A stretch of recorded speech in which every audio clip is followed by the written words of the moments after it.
పవన్ కళ్యాణ్ గారు చాలా క్లియర్గా చెప్పారు, కూటమి ఇచ్చిన హామీలకు అమలు బాధ్యత నాది అని చెప్పేసి. సో ఆ హామీల అమలు సక్రమంగా జరగడం లేదు అనేది వైఎస్ఆర్ కాంగ్రెస్ పార్టీ చేస్తున్న ప్రధాన ఆరోపణ. అందుకేనట జగన్మోహన్ రెడ్డి గారు నిన్న కూడా మాట్లాడారు, అందుకేనట ఈ కక్ష సాధింపులు కేసులు అని చెప్పేసి. ఒకసారి ఈ 14 నెలల కూటమి పాలన మీద జగన్మోహన్ రెడ్డి ఏం మాట్లాడారు అనేది ఒకసారి విన్న తర్వాత మీకు మాట్లాడే అవకాశం ఇస్తాను. ఒకసారి జగన్ బైట్ ప్లీజ్. ఈ చంద్రబాబు నాయుడు గారి పరిపాలన చూస్తే ఈ 14 నెలల్లో ఓహో ఇదేనా కలియుగము అని చెప్పి అనిపించే పరిస్థితి ఎవరికైనా కూడా అనిపిస్తుంది. ఎందుకనంటే న్యాయం లేదు, ధర్మం లేదు. తమకు గిట్టని వాళ్ళు ఎవరైనా ఉంటే, తమకు నచ్చని వాళ్ళు ఎవరైనా ఉంటే, తమకు వ్యతిరేకంగా స్వరం వినిపించే వాళ్ళు ఎవరైనా ఉంటే తట్టుకునే పరిస్థితి లేదు, జీర్ణించుకునే పరిస్థితి లేదు. ఎలాగైనా తీసుకొని పోయి వాళ్ళని జైల్లో వేయాలి, ఎలాగైనా తీసుకొని పోయి వాళ్ళని చిత్రహింసలు పెట్టాలి, ఎలాగైనా కూడా వాళ్ళ పరువును తీయాలి అనే ఒక నీచమైన సంస్కృతి ఈరోజు మనం చూస్తూ ఉన్నాం. ఒక మనిషిని జైల్లో పెట్టడము అని అంటే తన పరువును తన ప్రతిష్టలతో ఆడుకోవడం, అవన్నీ తెలిసి కూడా ఉండండి ఒక నిమిషం అడుగుతాను. ఏ తప్పు చేయకపోయినా కూడా బురద వేసి తప్పు చేశాడు అని చెప్పి దానికోసం దొంగ సాక్ష్యాలను క్రియేట్ చేసి కేవలం వీళ్ళు పెట్టే ప్రలోభాలు, వీళ్ళు పెట్టే భయం తప్ప వేరే బేసి లేదు, వేరే సాక్ష్యము లేదు. ఈ చంద్రబాబు నాయుడు గారి పరిపాలన చూస్తే ఈ 14 నెలల్లో ఓహో ఇదేనా కలియుగము అని చెప్పి అనిపించే పరిస్థితి ఎవరికైనా కూడా అనిపిస్తుంది. రఫీ గారు కాస్త ఓపిక పట్టండి. న్యాయం లేదు, ధర్మం లేదు. తమకు గిట్టని వాళ్ళు ఎవరైనా ఉంటే, తమకు నచ్చని వాళ్ళు ఎవరైనా ఉంటే, తమకు వ్యతిరేకంగా స్వరం వినిపించే వాళ్ళు ఎవరైనా ఉంటే తట్టుకునే పరిస్థితి లేదు, జీర్ణించుకునే పరిస్థితి. రాయపాడు అరుణ్ గారు న్యాయం లేదు, ధర్మం లేదు అని చెప్పి జగన్మోహన్ రెడ్డి గారు చాలా ఆవేదనతో మాట్లాడిన మాటలు. మీరు హామీలు అమలు చేయలేక దాన్ని నుంచి ప్రజల మైండ్ని డైవర్ట్ చేయడానికి ఇలాగా అర్థం లేని కేసులు పెడుతూ ఉన్నారట, పరువు తీస్తూ ఉన్నారట, నేతల పరువు. Please comment. సార్, ప్యానల్ లో ఉన్న పెద్దలకి, మీకు 99 టీవీ వీక్షకులకు నమస్కారం సార్. జగన్మోహన్ రెడ్డి గారి ఈ స్పీచ్ ఆయన యొక్క పాలన ఇంకా రాష్ట్రంలో కొనసాగుతుంది అన్నటువంటి ఊహల్లో ఆయన గురించి ఆయన చెప్పుకున్నట్లుగా ఉంది సార్. నాకు తెలిసి గత 5 ఏళ్ల పాటు రాష్ట్రంలో ఏ పరిపాలన అయితే కొనసాగిందో ఆ పాలన గురించి ఆయన ఇప్పుడు చెప్పారు. గవర్నమెంట్ మారింది, ఇప్పుడు కూడా గవర్నమెంట్ వచ్చింది అని చెప్పేసి ఆయన ఒకసారి రియలైజ్ అవ్వమని చెప్పండి క్లియర్ గా. ఇంకొకటి సార్, ఇందాక పథకాలకు సంబంధించి తల్లికి వందనం పథకానికి సంబంధించి రామారావు గారు ఒక మాట అన్నారు. మేము అప్పట్లో హెడ్ మాస్టర్ అకౌంట్ డబ్బులు వేసేవాళ్ళం, ఇవాళ జిల్లా కలెక్టర్ అకౌంట్ డబ్బులు పెట్టారని చెప్పేసి అదేదో తప్పిదం లాగా చెప్పారు సార్. క్లియర్లీ ఇది తప్పిదం కాదు, వైసీపీ టైంలో జరిగినట్టు తప్పిదాన్ని సరిదిద్దినటువంటి చర్యగా నేను భావిస్తాను 100% యాజ్ ఏ పేరెంట్. ఎందుకంటే జిల్లా మొత్తం మీద ఏ స్కూల్లో ఎలాంటి అవసరాలు ఉంటాయి, ఎక్కడ ఎంత అవసరం ఉండిద్ది అనేది జిల్లా కలెక్టర్ తెలుసు 100%. స్కూల్ హెడ్ మాస్టర్ తెలియదు. ఒక స్కూల్ కి సంబంధించి ఆ పిల్లలకు సంబంధించినట్టు మిగిలిన అమౌంట్ 2000 కట్ చేసిన అమౌంట్ ఆ స్కూల్ హెడ్ మాస్టర్ కి ఇస్తే ఆ స్కూల్ కి అవసరం ఉంటుందో అంత అమౌంట్ వినియోగించాల్సినట్టు అవసరం ఉంటుందో లేదో తెలియదు, కానీ అది అక్కడే ఉండిపోద్ది. హెడ్ మాస్టర్ ఖాతాలో ఉంటాయి కాబట్టి స్కూల్ కి సంబంధించి అథారిటీ హెడ్ మాస్టర్ కి సంబంధించి ఉండేది కాబట్టి ఆయన దాన్ని ఎలా ఉపయోగిస్తాడు, అట్లాగే పెడతాడో లేదా ఆయన సొంతంగా వాడుకుంటారనేది కూడా తెలియనటువంటి సిచ్యువేషన్ అక్కడే ఉంటాయి కాబట్టి వినియోగించుకుంటారు.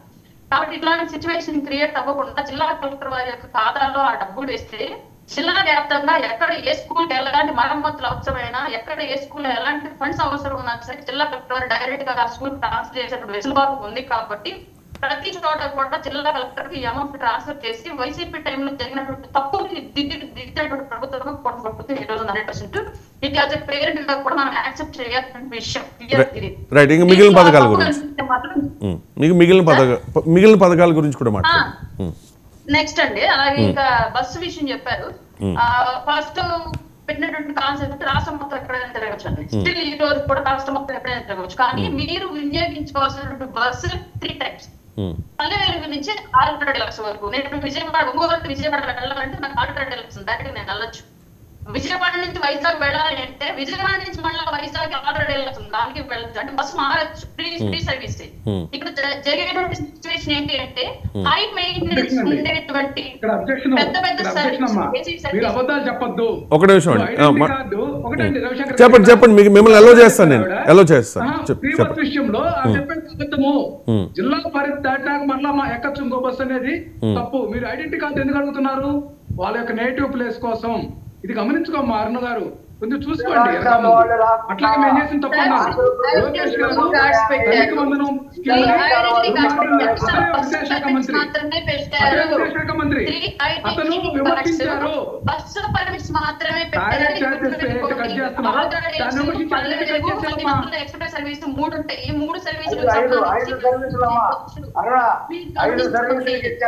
కానీ ఇక్కడ ఉన్నది ఇప్పుడు తెలంగాణలో చూసుకుంటే కనుక ఎక్కడి నుంచైనా ఎక్కడికైనా ప్రయాణం చేయొచ్చు. తెలంగాణతో కంపేర్ చేస్తే ఒక నిమిషం అండి, తెలంగాణతో కంపేర్ చేస్తే ఆంధ్రప్రదేశ్ చాలా పెద్ద రాష్ట్రం విస్తీర్ణం పరంగా. ఫర్ ఎగ్జాంపుల్ ఇప్పుడు శ్రీకాకుళం నుంచి తిరుపతి వెళ్ళాలి అనుకున్నారు, మరి అల్ట్రా డీలక్స్ బస్సు ఉంటుందా? పల్లె వెలుగు బస్సు అసలు ఉండదు అనుకోండి, సూపర్ లగ్జరీ ఉంటుంది, లేకపోతే అమరావతి ఉంటుంది, లేకపోతే అంతకు మించిన పెద్ద బస్సు ఉంటుంది. మరి వాళ్ళకి ఎలా అవకాశం?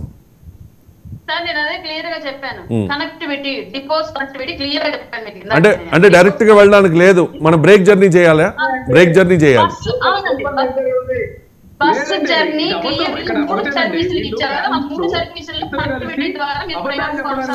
టీవీలో ఎట్లా సాధ్యమవుతుంది? మీరు ప్రాక్టికల్ గా ఆలోచించండి. వీళ్ళు ఐడెంటిటీ కార్డు పెట్టుకుంది ఎందుకు? ఖచ్చితంగా జిల్లా పరిధి వరకే ఏమంటే ఐడెంటిటీ కార్డు అనేది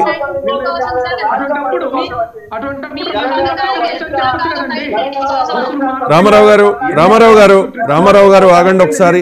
అరుణ్ గారు దయచేసి ఒకసారి ఆగండి. రఫీ గారు క్లారిటీ ఇవ్వండి. ఒక్క నిమిషం రామారావు గారు రఫీ గారు క్లారిటీ ఇవ్వండి.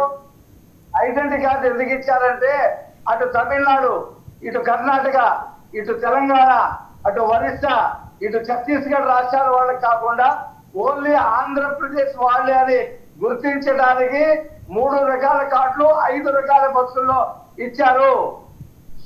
5 రకాల బస్సులు ఇచ్చారు. పల్లె వరకు, ఆల్ట్రా పల్లె వరకు, సూపర్ లగ్జరీ అలాంటి బస్సులు కూడా ఉన్నాయి. సూపర్ లగ్జరీ లేదనుకుంటానండి. అల్ట్రా డీలక్స్ వరకే పరిమితం, సూపర్ లగ్జరీ లేదు.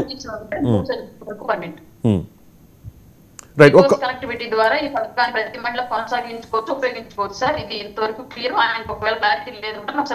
తెలంగాణలో ఈ తెలంగాణలో మహిళలకు ఉచిత బస్సు తెలంగాణలో మహిళలకు ఉచిత బస్సు పథకం ద్వారా ఇక్కడ టీజీఎస్ఆర్టీసీ చాలా ఆర్థికంగా బలపడింది. 2 కోట్లకు పైన ప్రయాణాలు జరిగాయి. మహిళలు కూడా చాలా అంటే దీన్ని మిస్యూజ్ చేసుకున్న వాళ్ళు ఏదో 5% ఉండొచ్చు, కానీ ఉపయోగించుకున్న వాళ్ళే చాలా ఎక్కువ మంది ఉన్నారు. గణాంకాలు కూడా చెప్తూ ఉన్నాయి మహిళలు ఆర్థికంగా బలపడ్డారు అని చెప్పేసి. సో ఆంధ్రప్రదేశ్లో కూడా ఇది ఇంప్లిమెంట్ అయితే ఖచ్చితంగా మహిళలకు మంచి అవకాశమే. రైట్ ఒక్క నిమిషం. అవునవును, 240 కోట్లు ఆంధ్రప్రదేశ్ ప్రభుత్వం ఆర్టీసీకి ఇవ్వబోతా ఉంది. అవును. సో ఆర్టీసీ కూడా బలపడుతుంది, ఎందుకంటే ఎప్పుడు కూడా ఆర్టీసీ నష్టాల్లో ఉంటుందని మనం చిన్నప్పటి నుంచి వింటున్నాం కాబట్టి ఆర్టీసీ కూడా బలపడే అవకాశం. అదేలేండి, ఉద్యోగాలకు వెళ్ళే మహిళలు వచ్చారు, రెక్కాడితే డొక్కాడని మహిళలు కూలీలకి ఈ ప్రయాణం ఉపయోగపడుతుంది. అంతేగాని ఈ చివరి నుండి ఆ చివరికి ప్రయాణాల కోసం కాదు పెట్టింది. పని చేసే ఉమెన్, వర్కింగ్ ఉమెన్ కోసం పెట్టినటువంటి వాళ్ళు రోజుకి 60 రూపాయలు ఖర్చు పెడతా ఉన్నారు. ఈ బస్సు పథకం వల్ల వర్కింగ్ ఉమెన్ లాభపడుతుంది. రైట్ అండి, చాలా మంచి పథకం ఇది, కానీ సక్రమంగా అమలు అవ్వాలి. చూద్దాం మరి ఈ అమలు తీరు మీద భవిష్యత్తులో వైసీపీ ఎలా రియాక్ట్ అవుతుంది అనేది.